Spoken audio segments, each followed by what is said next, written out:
Hey guys, and welcome back to our channel How to Guide. In this tutorial, we are gonna look at how to enable the passcode lock in line.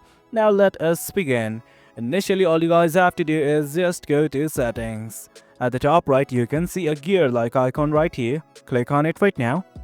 Once you do that, you will be redirected to this page. Well, you know that there are lots and lots of options. But right now, all you guys have to do is simply go to privacy. It is under the personal info section. Click on it right now. And guys, this is it. The very first option that you're gonna see is this thing called as passcode lock. Simply enable this button right here. Now it's gonna ask you to enter a passcode. I'm simply gonna enter it right now. Once you do that, it is just gonna ask you to confirm it once again.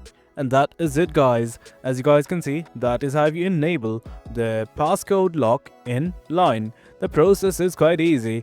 Hope you guys found this video informative, and for more content like this, do remember to hit like, share and subscribe. Your support fuels us. Until next time, thank you.